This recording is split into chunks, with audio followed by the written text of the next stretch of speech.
Hello and welcome. I'm Brian Cox. I'm the Royal Society Professor for Public Engagement in Science, and this is a new interactive show from the BBC where together we explore how science and technology are changing the world and shaping our future. This is Tomorrow's World Live.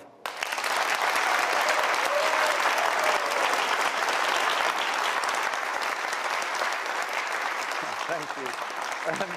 Tonight we're at the Science Museum in London in a gallery dedicated to more than 200 years of innovation in information and communication. An ideal setting for tonight's conversation on the future of artificial intelligence with Eric Schmidt, CEO of Google for 10 years. Now, Eric helped grow the company from a very small tech startup to the publicly funded and publicly traded giant it is today. Until recently, he was executive chairman of Google's parent company, Alphabet Inc., and he's now moving to a new role as a technical advisor. Now, some of our live audience here will be putting questions to Eric directly later in the show. And I should say that both the Science Museum and the Royal Society have received funding from Google. Now, let's meet our guests. Please give a warm welcome to Eric Schmidt. Thank you very much. Thank you, guys.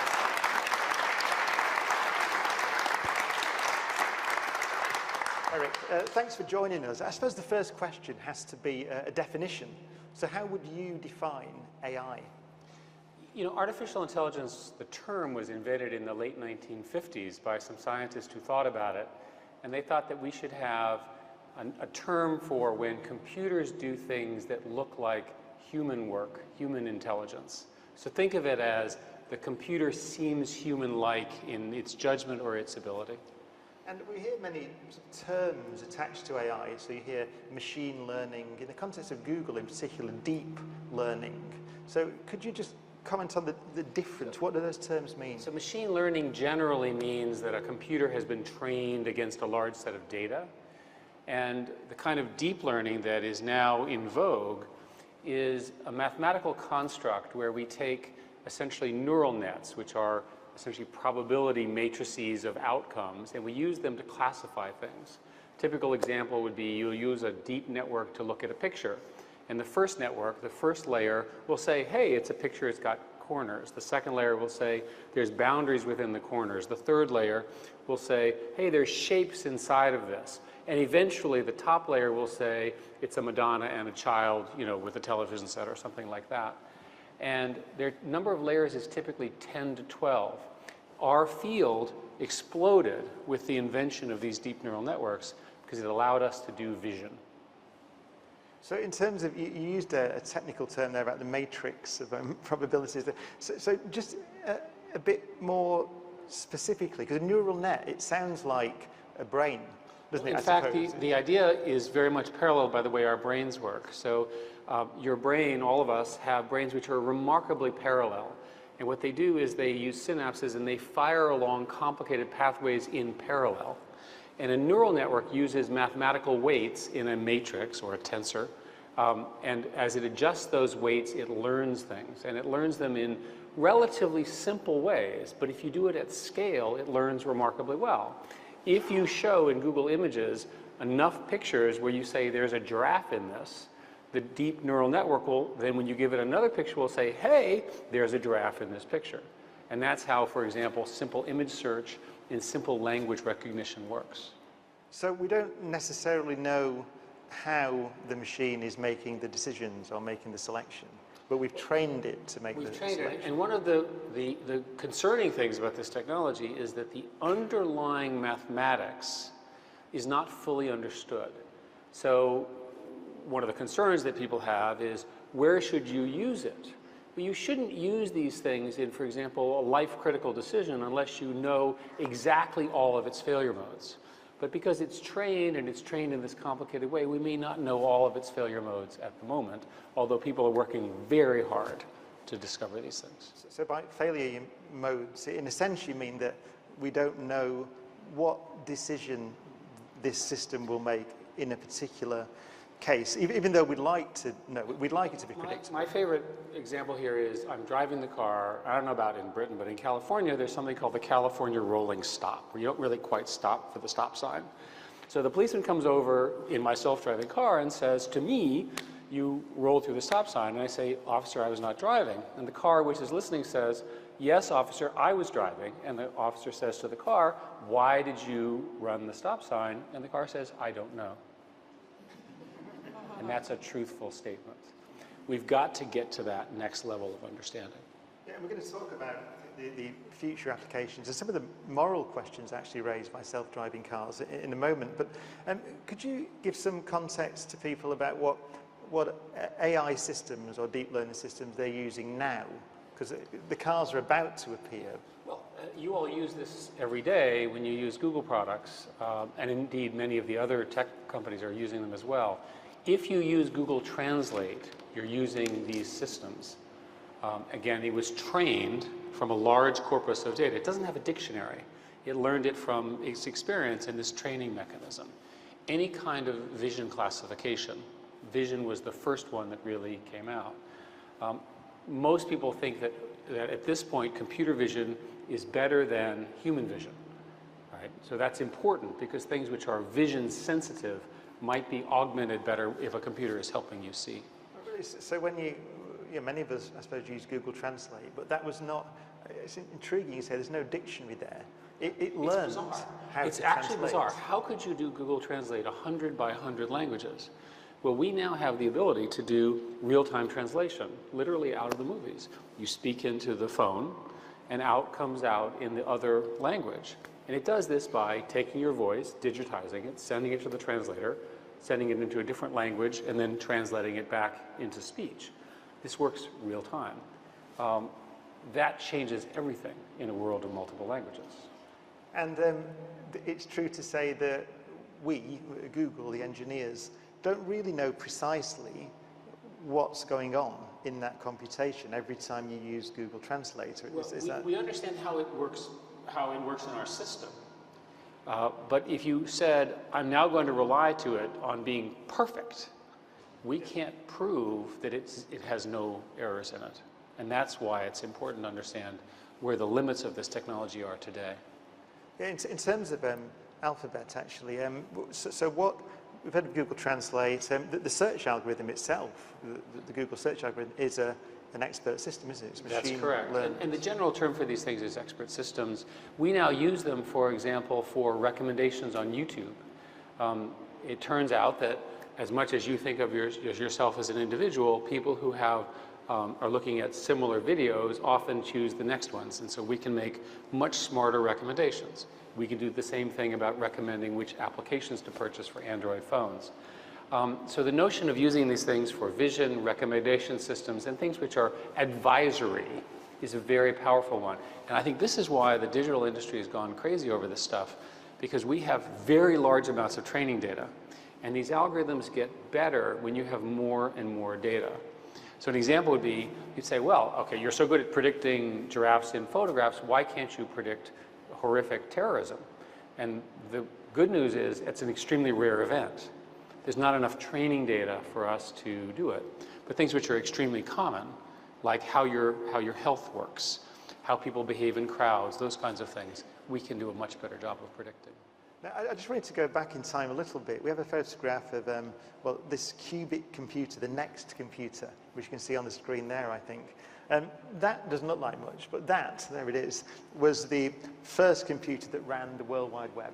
This is Tim Berners-Lee's first web server. And actually, you see that sort of scruffy little sticker on the front of it? That was an instruction not to turn it off.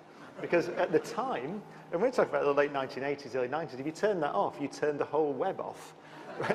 You move forward 10 years from that, the web on one little computer, and we have Google. And by the way, there was a Google server at Stanford. Yeah. It was in Larry and Sergey's dorm room, that if you turned it off, the entire web search would go down. All of Google. Right. Yeah, I mean, so you and they have a famous story where they actually ran out of power in their room, so they had to run they managed to run power to the next guy's dorm room, right, to power their server in their room. Now, why you'd want to have a Google server in your bedroom is a separate discussion. When was that? Do you remember what year that was? This would have been 1996, 1997, so 20 years ago.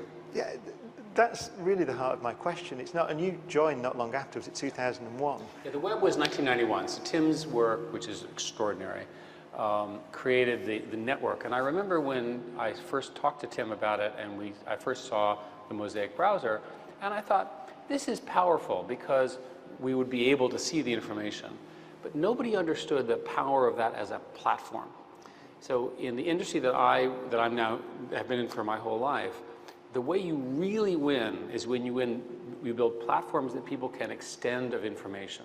And the web has become that. And I think we'll see these development of these platforms in other areas, in healthcare and things which we all care a lot about. Did it take you by surprise from 2001 to where we are now? I mean, it's, what, 15 years? I went back to my college and I estimated that the college computer, of which you have an example here, is 100 million times less powerful than my Android phone, or your iPhone, I might add. So how do you understand 100 million times improvement? Well, you can see it here in the museum. If you look at the induction coils and the other things around us, think how immense they are. Most of these things are now replaced by essentially software using very subtle digital things that have occurred over 30 years. One of the interesting problems, by the way, is that Moore's law, which is the doubling of computer density every 18 to 24 months, is slowing down. And so there's a great question in our industry as to how many more of these miracles will be possible before we hit real limits of physics. You're a physicist. This is something you would know a lot about. Yeah, and I suppose we rely on some new innovation, quantum computing or something like that, don't we? And there are many people who believe in this year that something called quantum supremacy will be demonstrated. Quantum entanglement, which is where two apparently non-connected quanta actually appear to communicate, has been demonstrated. And again, from physics, you know this is all true. Many people believe in the next year we'll be able to build computer systems that are capable of showing quantum supremacy and operate in the way the digital world, the analog world really works. So the hope in science, which is interesting, is that in your field, you're simulating or digitizing an analog or real world system that's driven by quantum computing. Well, now we'll have a real quantum computing. We can see how it actually works. Yeah. We're going to go to one of our audience questions, actually, which is from Lizzie Meta. So if Lizzie's there. Stand up. Hi. I just wanted to ask, do you think that AI could ever be used in a classroom environment in a school? Well, I think AI should be used all the time, and especially in classrooms, and I'll tell you why. All of us have grown up in classrooms where we were treated the same as the other students. But we know from learning science that we all learn very differently. Wouldn't it be better if the computer could talk to you a little bit, maybe verbally, and you could explain the way you like to learn, the things you're interested in, and that it could design a lesson plan that was completely tailored not to what you want, but to the best way you learn? Now, why would that be AI? Because there are enough people who are like you who learn the same way that if we just had enough of you, we would eventually figure out that you're in category A, B, and C, and we could offer that. Most people believe that the classroom in the future will be much, much more individual using these techniques. One simple example is, you remember all those pesky math problems that were so difficult? Well, we now have evidence that we can select the smallest number of pesky math problems for you to learn a particular concept, and that differs by person. That'd be useful. My 8-year-old could do with that, actually. Think about all those math problems that you didn't have to do. Yeah. Now, if you just started watching, I'm Brian Cox, and we are talking to Eric Schmidt as part of the BBC's Tomorrow's World Live about artificial intelligence. I wanted to move on to the second part of tonight's discussion, which is something that concerns a lot of people. You've touched on it already, actually, which is the ethics of AI, but also the social impact. One of the things we hear a lot about in the press at the moment is the destruction of jobs, traditional jobs, by, as we said, expert systems. You can see self-driving cars are going to destroy the jobs of taxi drivers, for example. Call centres already quite automated. So how do you, or how do Alphabet as a company, or you in the industry, think of that impact of this technology? There's a lot of evidence that we're not changing jobs, but we are changing tasks. And again, if you walk around this extraordinary museum and you look at the steam age things on the bottom floor, imagine the number of jobs that used to exist that were horrific in their working environment that are today automated. This has been true since the invention of the loom here roughly 150 years ago in this country. So the fact of the matter is there's always been some task automation and new tasks come along.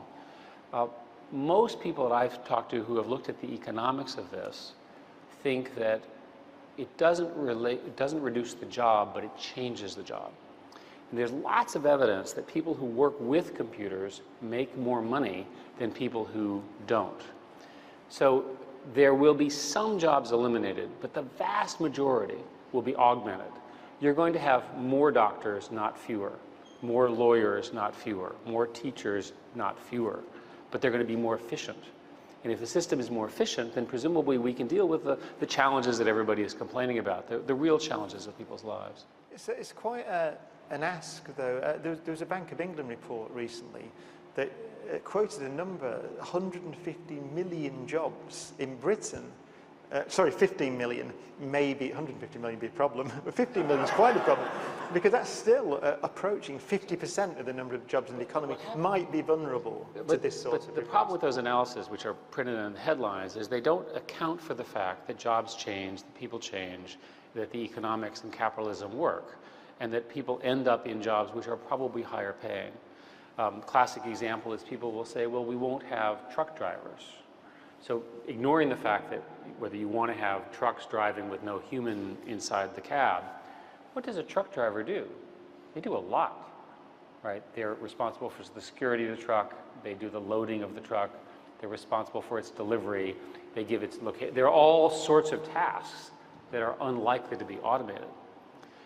And there are many tasks. It was interesting that we talked earlier about what would people like to automate the most in their lives. And most of the surveys indicate that the number one thing is a robot to clean up the kitchen and put all the dishes away. Okay? Right, that certainly makes sense to me. That turns out to be an incredibly hard problem. Right? Years, decades before we'll be able to have your robot. I was at a conference recently, actually, an EU conference, discussing innovation policy.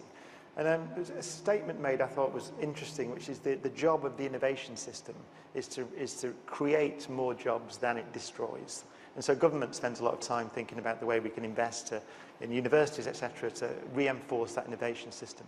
So do companies such as Alphabet engage in that kind of space? Do you think, I suppose, as responsible corporate citizens, about making sure the innovation system creates new jobs faster than it destroys? We do very much.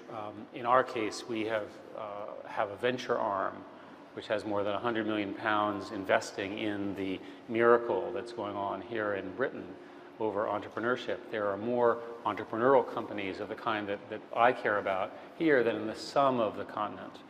And they're located in London and in Cambridge and in Manchester and a number of other smaller areas. You've got all the necessary components. You've got the educational system, you've got the talent. We bought a company here called DeepMind, which if there is a company that will invent general intelligence, it's likely to be done here at King's Cross by this Cambridge-inspired startup. We know the value of these people. Many of us are aware actually about, we talked about the fear of destroying jobs. The other fear is the way that information in general or online is used. And there's been a lot of press recently about, for example, the interference in elections in both the US and the UK. So how much responsibility do you feel for your expert systems enabling that sort of manipulation, or hopefully making it rather more difficult? I think that all the tech companies have some responsibilities. I'll give you an example. YouTube is an incredibly powerful platform, and it would make recommendations. And because the algorithm was so good, if there were a recommendation of a sort of a video that was likely to be alarming, it would keep giving more alarmist video recommendations. And we categorize the videos. These are legal, but they're kind of alarmist. So if you were just to watch the YouTube television in front of you, you'd say, oh my God, the world is about to end, right, because of all this alarmist stuff. We changed that algorithm. So that's an example of the kind of responsibility. I think in the social networks, they're working hard on this. They have a responsibility to police essentially the automated sharing of bad information, which is relatively easy because these are sharing sensitive platforms. By the way, all of these problems are easily detected by computers if we just focus on it. We can detect these kinds of attacks. How do you feel you should engage with the wider society? So let's say the political process, which I suppose the interface between people and industry in some sense, in order to build, I suppose what you're talking about really is building policy here. In this case, policy in terms of news management, or what is fake news, or how should we balance the output of a search engine, for example. So is that something that concerns you, that interface with, I suppose, public requirements? 20 years ago, the tech industry in America would give you an answer which was, what we're doing is below the radar, it's really interesting, leave us alone. That is not the view of the industry, and certainly not the view of Google and Alphabet. And we spent a great deal of time with policymakers talking about the technology. And here in Britain, for example, both under David Cameron's administration, now Mrs. May administration, we had very lengthy conversations with all of the regulators. And they're struggling too. They're trying to deal with the misuse of technology in encryption and terrorism. They're trying to deal with public safety, essentially, which is very important. They're trying to deal with this question of fake news, as it's generally called, and the manipulation of it. My tagline is, I'm very strongly in favor of free speech for humans, but not robots, right? Now, it turns out to be hard to write that rule, right? So they're struggling to write down an implementable rule. Yeah, I suppose it's, when we're talking really about when expert systems, let's call them that, are making decisions, and we've talked about information flow and how you regulate it. I suppose another area that concerns people is when they're making life and death decisions, for example, in the control of a car or an aircraft or whatever it may be, a medical expert system perhaps. So how do you begin to face those dilemmas? I mean, the great dilemmas, the classic one, I suppose, with a car is if you have to have an accident because it's inevitable, the laws of physics tell you you're going to crash, who do you damage? Who do you injure? Who potentially do you kill? How do you make those decisions? And part of my answer to that, by the way, I think these questions are going to be regulated. I don't think they're going to be left to the vendors and the industry. And I think they properly should be. They're important decisions, and the automobile industry is regulated. The car industry can't just randomly do what it would like. I would start, when we talk about that, by saying, what would you do in that situation? So a starting point is what does a human do? And do we think that's a reasonable response? And the correct answer is to avoid getting yourself into that situation in the first place. In America, the number of deaths on highways is about 33,000. The number here in Britain is some number of thousands, 4,000 or 5,000. Most of those seem to be young people at the prime of their lives. Anything we can do to make cars safer through this automation, we should do, and we should do now. And if you've ever met with anybody or you've had a family tragedy like that, we have a moral responsibility to do it as fast as we can. Yeah, I suppose you're asking one of the great unsolved philosophical questions in a sense, or you're asking the car to make that choice. For example, how do you value different human lives? The lives of the passenger, the client, I suppose, in a sense, the person that owns the car, and the lives of somebody outside. So again, I think the goal with cars is to make them as safe as commercial airplane flight. If you look at commercial airplane flights, there are so few accidents that every accident is individually studied and small modifications to the regulations and the systems. I think we can get there with personal transportation. I really do. So think of it in a model where we're having this debate because there was one car crash in Britain last year, and we're having a violent debate over this issue, right? I want to be at that point because we will have saved so many thousands of lives. There's one, Elon Musk often says he's concerned about expert systems, artificial intelligence. I suppose one example that occurs to me is already in financial transactions, for example, we use expert systems to make split-second decisions. You can make more profit that way. But I suppose if you imagine those decisions moved into something, for example, the response to a missile strike, if you think that your country can have an advantage by being swift in its military decision-making, clearly there you're handing over to a system that you don't quite understand, as you said before, actually, you don't quite understand why. But also, you would expect a human to have something, it's intangible, I suppose, human morality. So we have a culture where we trust humans over the equivalent computer decision, and which is fine. So in all the scenarios that I can think of that are like that, you want a human in the loop. You want the computer to assist the man or woman to make the best decision possible in a split second. If you put any kind of automatic triggering, I would refer you to Dr. Strangelove and the danger of a doomsday machine. So if you take these things to their logical conclusion, you end up in a very bad singularity in a physics sense. So it's very, very important that both from a policy and regulatory perspective, that life-critical decisions are made by humans who bear the human responsibility from that. So you don't think that at the moment, anyway, the idea of trying to encode human ethics into a system is going to be necessary, really? Because when an ethical decision needs to be made, you would envisage it being handed over. There's a large group of people who are working on fairness and ethics and decision for precisely this reason. The issue that they face is that there is not agreement, even among this room, as to some of the ethical choices that you can posit. We can come up with difficult decisions where half the group would make one decision, half would make the other. Same for our viewers online. So until we can answer it precisely, right, what are you trying to optimize? I think it's better to have a human in the loop. These systems work by what are called objective functions, and you program them, what is its goal, right? But if you can't give it a clear goal, you're better off having a human involved. We're going to go to an audience question now from Mary Parry. So is Mary here? Hi, good evening. My question is whether AI represents the next industrial revolution. The way I'd like to say it is I think we're moving from the industrial age to the information age to the age of intelligence.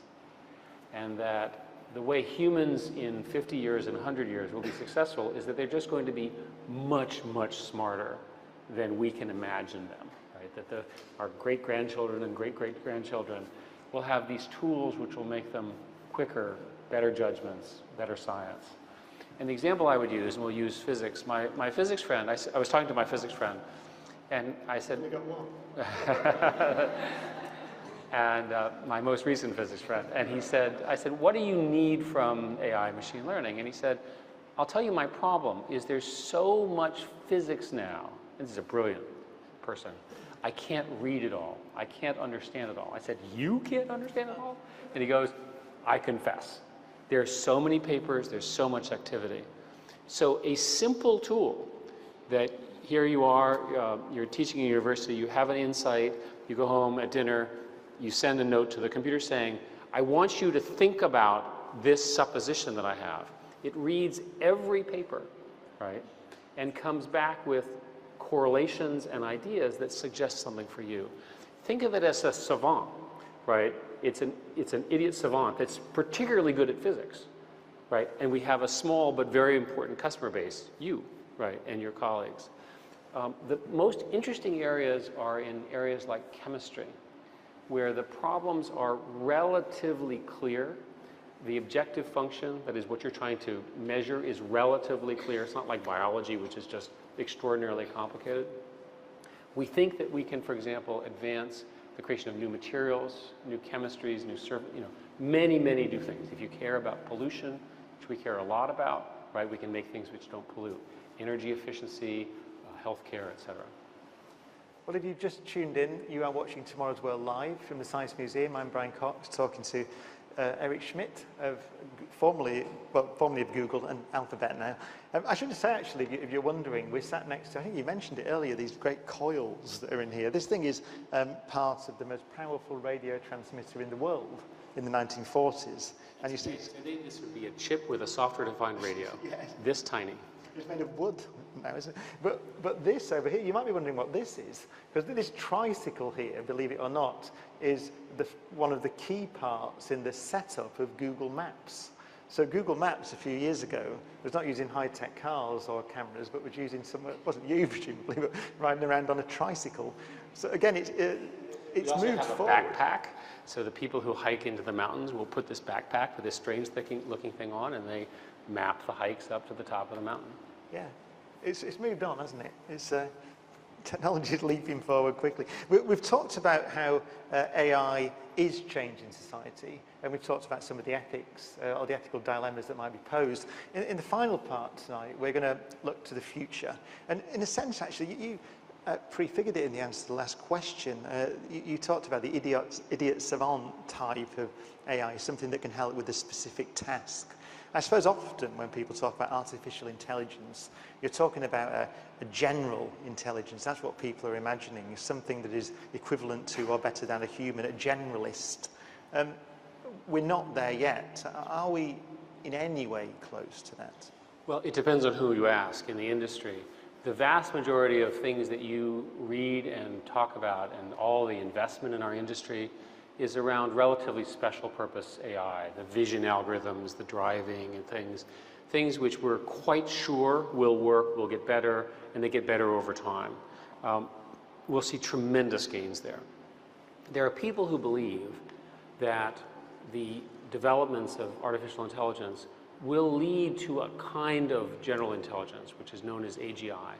And it goes something like this. Our DeepMind group built over a time a piece of software called AlphaZero.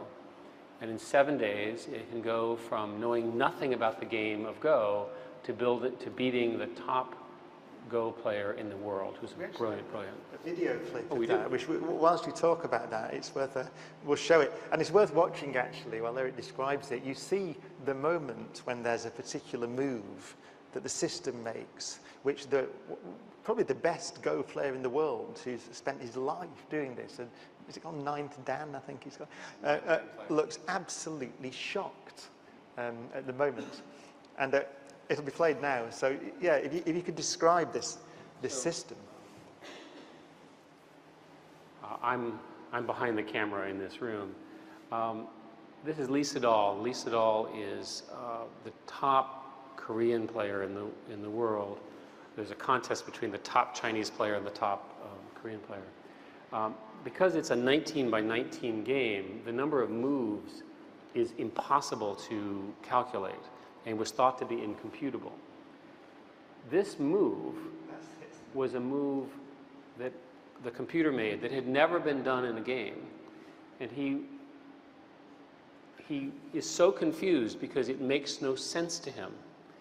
And he's quite convinced that we have screwed up and we are now going to lose. And of course, later, he announced that the invention of this move was the biggest drama of his entire life. He's a professional Go player. And the way this particular move was invented was the computer found a different way to play the game than 2,500 years of humans playing this, largely in Asia. And we're talking about hundreds of millions of people who play it every day. It turns out we've now repeated the same success with chess, which we can do in 3.5 to 4 days. By the way, this is done by one computer whose rack is about this big. So it's not the huge supercomputers of Google. So the question is, how far does this go? These games have clear objective functions. They don't have any variation. The goal is very clear. Will we be able to adapt these algorithms to deal with emergent behavior, new systems? If I say hello to you and then I say hello to her, I then change the outcome of the next few minutes of my life.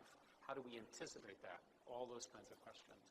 Most people believe that we'll begin to see some of this kind of behavior within a decade. nobody knows when we'll be able to get to the point of what I would call a conversational general intelligence. Yes, that would be something that passes the Turing test. It's interesting that the Turing test, and Alan Turing is featured here prominently because he's such a brilliant man, was that a person, that basically judges would not be able to tell the difference between a computer and a person behind a screen. And this was posited in the 1950s. The joke is that a Ukrainian boy was used, a 13-year-old boy and a computer, and they couldn't tell the difference between a 13-year-old boy and a computer. And all the parents said, well, boys don't say anything anyway, right? So we've not repeated this test against, women who are highly verbal and adult and so forth and so on. So that was sort of the joke. But we're getting closer to being able to solve the Turing test. When we talked about the AlphaGo, and again, as you've emphasized all the way through this, these are systems that learn and find their own strategies. In this case, to address a very particular problem, which is win the game of Go. So that behavior, that move, was what you would call emergent. Right? It wasn't programmed in. In fact, I think it's quite remarkable, actually, as you say. It's a genius move. It just came out. But it was in a very, very constrained landscape of choices, which is in a game. The question is, can we do that genius in an unconstrained world? Yes. And we don't know. If you go back to my physicist example, it would start by being able to read all the papers. So that's pretty amazing, because there's so many more papers than even the most brilliant physicists can read. What is the point at which the physics would be able to construct some new physics? And that we don't know. My own opinion, which is just my speculation, is we probably need some additional discoveries. In the industry today, the way this is expressed is that the neural nets that we use have got to become automatically generated. In other words, the computer has to generate the networks that make the decision, because it's too hard for humans to make those networks. That's called AutoML. The computers will need to be at least 100 times, maybe 1,000 times more powerful. We can see our way to another factor of 10. Can we see ourselves to another 100 or 1,000? We don't know. And then finally, we have to have a knowledge database. I'll give you another example using cars. This gentleman has a car, and he spends all day training his car to turn left. This gentleman has a car, and he trains all of his car, spends all his day turning his car turning right. He's very good at turning left. He's very good at right. Now, how useful is that? Well, at the end of the day, the two cars exchange information. Now the cars can go left or right. Humans can't do that. So it's possible that we'll be able to build, and this is speculation, these networks of information, and that people will be able to contribute. If that happens, that's a knowledge platform that could augur in a whole new information age. And then we reminisced about those far-off days of the 1990s when the whole web was on one computer on somebody's desk. And the progress has been immense. Perhaps couldn't have imagined that we get to where we have now. So when do you think this future, which is so really a general AI, something that passes the Turing test, a thing that for all intents and purposes is a thinking, I don't know what the word is, being, I suppose, in itself.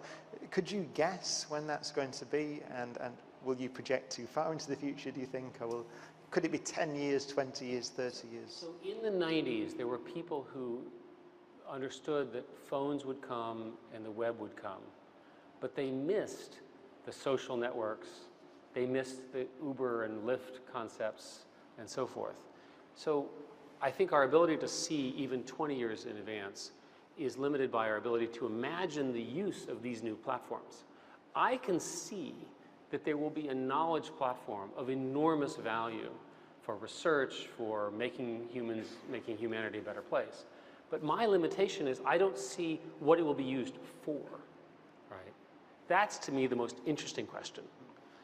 And I'm pretty sure that it'll still be hard to get a robot to put the dishes away in the kitchen, because it's such a hard problem. Yes.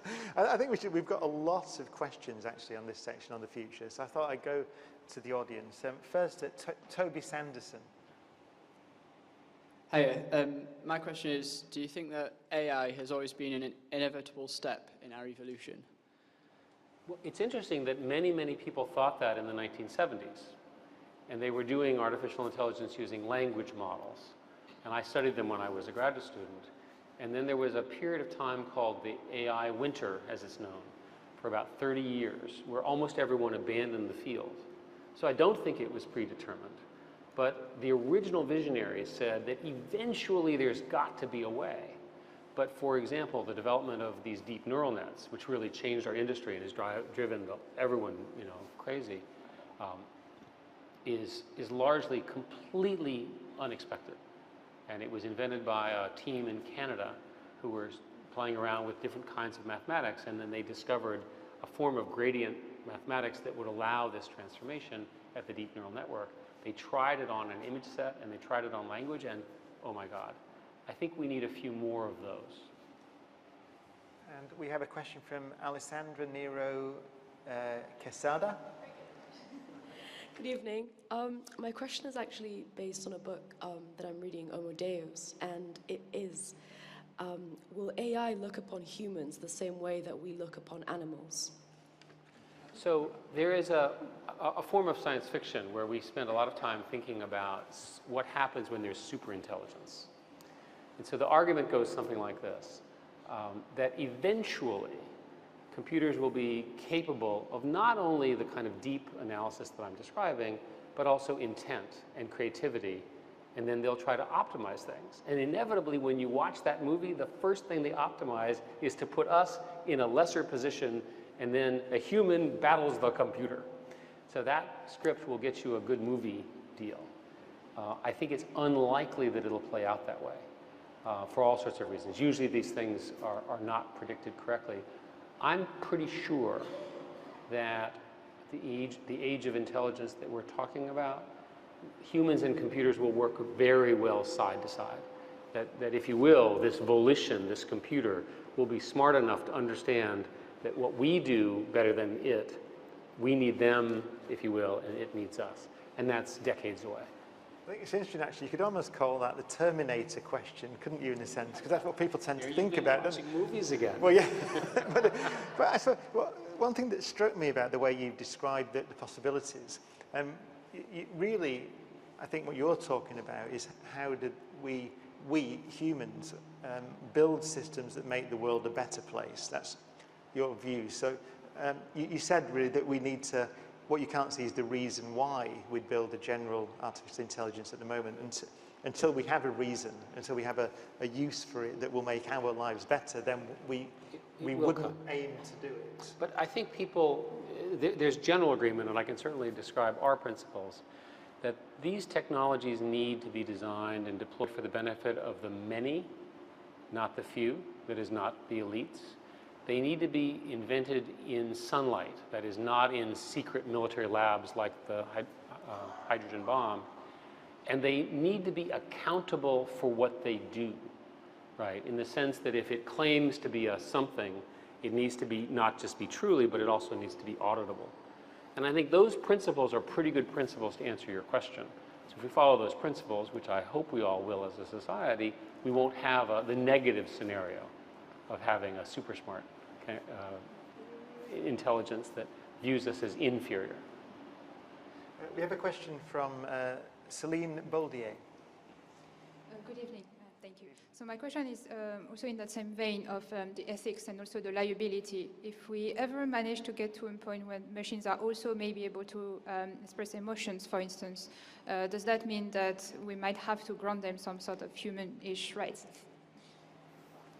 A lot of people believe that computers will be much more tolerable, if you will, if they are much more human-like. And there's quite a bit of work on computers learning human emotion and then replicating it. But it's a tool. So you could have your angry computer that looks like an angry person and your sweet, saint-like person who's so forth. Those are choices that we make. It's very important to remember that we get the choice of what kind of outcome we want. If we train the computer to be prejudiced, it will be prejudiced, right? Please don't do that, right? Let's establish some basic rules. There are quite a few research projects in Britain and in the United States which are attempting to codify the rules of essentially equality and equal opportunity, right? And establishing those as, if you will, the constitution at the base of the computer. Before it starts thinking, it has to think with these values. So a value-centric programming model which would include this emotional question, is, I think, the most likely outcome. This is almost the Asimov approach, isn't it, to the rules that robots have to follow. But you see, I think you've already said really, but you see that, do you see that construction of the basic ethics of intelligence or intelligence systems to be a society-wide discussion, or do you think it will be made essentially in the industry, because the industry are focused on that at the moment? Do you think governments are interested even in feeding into those discussions? I think if you look at what happened with election meddling and so forth, the industry had its own conception of what could happen, and then governments are responding and saying, fix it or you'll be regulated. And I think that model is a likely model for all of these categories. So at least in innovation, smart people get in the room, they figure this stuff out. It does have biases. The biases may or may not need to be regulated. We've often said that the technology is relatively neutral, right? That it can be programmed. And I think there will be constraints. Hopefully these kinds of constraints will be outcome-based. In other words, they're values-based as opposed to much more prescriptive. And we have one last question, just time for one more, from Seamus Ray. Yes, hello. Putin said last year that whoever wins this race, or in fact leads in AI, will rule the world. And then we also had China saying that by 2024 they want to lead this race. Just wanted your views on that. Thank you for bringing this up. I'm very concerned about this. I think that both the Russian and the Chinese leaders have recognized the value of this, not just for their commercial aspirations, but also their military aspirations. It's very, very important that the incredible engines that exist in Europe and Britain, whatever, United States, et cetera, get more funding for basic research, work on ethics, and so forth. I'd like us to deal with the Chinese and Russian competition not by copying their approaches, but being more like us, more of the incredible intellects that have been produced here in this country. Now think about the tradition of science represented by the Science Museum here and the history. I literally am incredibly in debt to the last 150 years, as you all are, of the British scientists. Let's have more of them. Let's celebrate them. Let's get as many people to come here from other countries to do the same thing. Let's outrun them with our own intelligence rather than any other outcome. So I endorse that fully. Well, look, unfortunately, we've run out of time almost. So I wanted to say thank you all. Thank you for the questions. Also, there will be a lot more. There's obviously a lot more to this subject, and there is a lot more on the BBC's Tomorrow's World website. So if you're watching out there, I'd encourage you to go to the website and have a look. There is time for one last question, though, and I wanted to ask you, really, we've talked in broad terms about the past, present, and future of AI. What's the single biggest challenge, do you think, that AI will bring in society? And also, what do you think the single biggest benefit could be? I think that the benefit is that the rate of being able to answer and ask questions, give advice, and make decisions will be astounding across education, science, nutrition, agriculture, right, in terms of farming, productivity, so forth. The biggest issue is that the human systems, right, governments and understanding, and the sort of the way in which we run the world is not going to run at the same pace. And that gap is a perpetual or evergreen gap, right? That the debates that we're having right now are not going to go away. And that even if we come to an agreement on the example that you used of what does the car decide, there'll be a next one and a next one. So I think the most important thing to do is to work on trying to understand the values that we as sort of the great societies reflect, and then codify them in some form in all the work that we do. Well, Eric Schmidt, thank you very much. It's been thank you all. Absolutely fascinating. Thank you from all of us here at the Science Museum and from BBC Tomorrow's World Live. Good night.